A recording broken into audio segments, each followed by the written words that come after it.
So full disclosure, it's fall. So last week Sarah's like, "Oh, geez, what should I cook next week?" I go, "It's fall. Let's find a good veggie." And I'm like, pumpkin, comfort food, pumpkin mac and cheese. It sounds like a great combination. So we have nutritionist Sara Sullivan here to tell us how to make it and how to make it delicious. Actually, this is a not Chipotle pumpkin mac and cheese, Just smoky. Smoky pumpkin mac and cheese. I love that. And what I love about mac and cheese is oftentimes we don't make it because it is a little labor intensive unless it's a holiday. But this recipe I have for you today is like an every night. Stovetop, simple. And it's the most popular dish anytime you make pasta here at Fox 23. Oh, we love mac and cheese. They all love to eat it. The whole Right. What are we And I love to smelling? feed you. Yes, of course. Something smells really good. Yeah. So to get started, we're first going to cook 1 pound of pasta. So you can use whatever shape you like. I had rigatoni in my pantry. You can use the classic like elbow noodle if you want, or shells.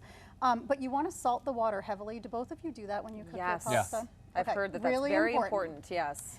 So that's going to help it to cook al dente, which we really want. So when we drain the pasta, we're going to reserve about 1 cup of pasta water.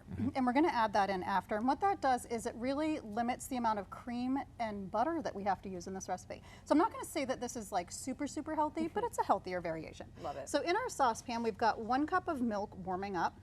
And to this, actually, I'm going to have you add some pumpkin, Jeff. Oh, okay. So we're going to do 1 cup of canned pumpkin, not pumpkin pie. Right. That would be a little. Because if you do that, you'll get all the sugar and the pumpkin pie spices. So Ooh, just okay. plain canned pumpkin. That's for the dessert, the pumpkin pie okay. later. Right.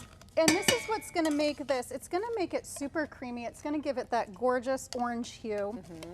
Obviously very seasonal. And it's going to add some good vitamins and minerals, some fiber. Yes. And it's low calorie. So an easy way to thicken this up, make it nice and creamy. Good job, Jeff. Good. Okay. So I want to make sure everybody knows I'm here. Yes, yes, Okay. clang, clang. Let's get in there with some of our flavor makers. Okay. So to make it smoky, you're going to add 2 teaspoons of smoked paprika. Okay.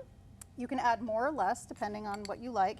Jeff, I'm going to have you add ½ a teaspoon each of garlic powder. Okay. There you go. Some onion powder. Onion powder.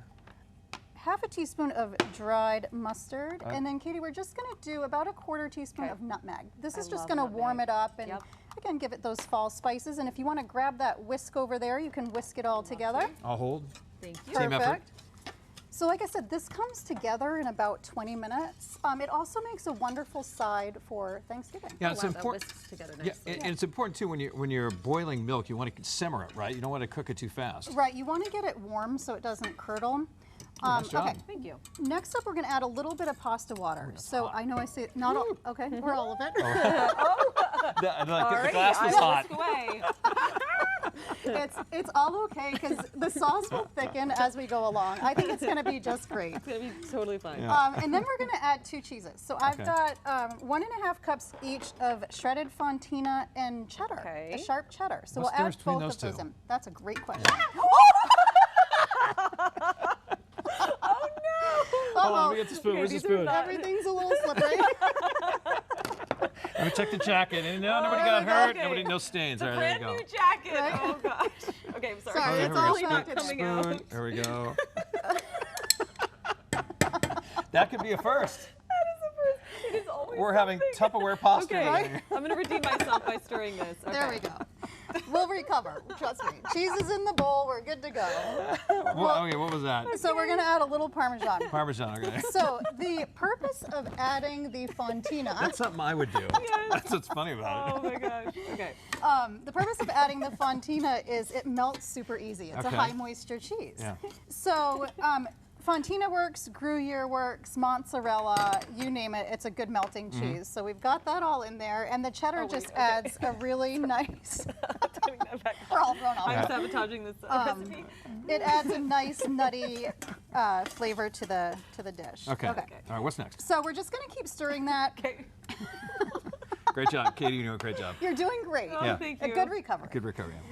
While that is melting and the flavors are mingling, we're gonna make some panko breadcrumbs to Ooh. put on top. Okay. So all I've done is in a saucepan, I've melted a little bit of butter and olive oil, and we just added ½ a cup of panko breadcrumbs. Okay. So panko are light and flaky. They're not as dense as regular breadcrumbs, so they're really perfect for topping this. And what I've done too is I fried a few sage leaves. And to do that, all you do is put them in a little bit of olive oil, medium heat for about 5 minutes. And then when they're done, we just crumple them Oh, okay. right up. You want to do that? Yeah, sure. Into the breadcrumbs. Oh, that's fun. So a really easy way to bring, again, a little bit more And fall oily. flavors to this. I know, they're a little greasy. We need a napkin. That was fun and oily. Hang in there. Okay, I'm hanging. And I'm just going to napkin add down like there, a little bit of salt. There There's we a go. paper towel right there. Yeah. Paper Do you towel. see There it? we go. Yeah. There we go. All right. Okay. Okay. So we've got a gorgeous crispy topping, on. and now we don't have to put this in the oven because Perfect. again, this is a stovetop recipe. Okay. All right. Next up, we're going to add in our cooked pasta. I better do this. Oh, definitely. Right? All right, put that right in there. Okay. And we're going to give it a good mix. Make sure that all the Should you noodles are maybe coated this? in that Okay. delicious cheesy Thank pumpkin you. sauce. And then we can just kind of taste it to add Minimize the salt and pepper. splatter. Good job. No splatter so far. Splatter Yet. so far. The brand new jacket. Right? And you Alright. don't have to worry if you do have extra sauce because, as I said, as this sits, it's going to thicken a little bit. Yeah. So Okay. I personally like it a little bit saucy. Okay. There you go. Oh, awesome. And Okay. last but not least, I always add in some chopped fresh spinach because it's an excuse to get in an extra vegetable, right? Plus, the nice thing about it, it wilts when you put it in there. Yeah, my husband would say that completely ruins the macaroni you and can get cheese. it So there. if Oh, it's okay. not for you, you do not have to add the spinach. Yeah. And we'll just mix that, and that will just wilt slightly. Yep. Plus, it makes And it, then- it makes it pretty. Yeah, it gives it a nice color. Yeah. And then all we have to do is scoop it into the bowl. We'll top it with some of our breadcrumbs, and you've got a delicious smoky pumpkin mac and cheese on the table in about 20 minutes. Oh, let's There see you if go, I can Jeff. not make a mess. There Now you the go. pressure's on now. Jeez. And there's lots of room for That looks variation good. with this. I think it's a great vegetarian dish, but you could always add some shredded rotisserie chicken. You could do a little bit of bacon, crumbled bacon. You could do, here, I'll put some topping right on there. That was not me. That was not me. All right. Oh, that looks good. That's perfect. Yeah. How long does this take to make? So it comes together, honestly, in under 30 minutes. I say around 20, 25 minutes. Lovely. Yep, if we don't have any blunders in the Yeah, kitchen, well, right? cleanup kidding. might take a little longer than that today. Clean up on aisle 4, Yes, please. yes. Sarah, and where can people find this recipe and others? At sarasullivan.com. All right, bon appetit. All right, you doing all right? Yeah. All right. I'll be okay eventually. All right. All right, stay with us. We'll be right back with more ARC Maine.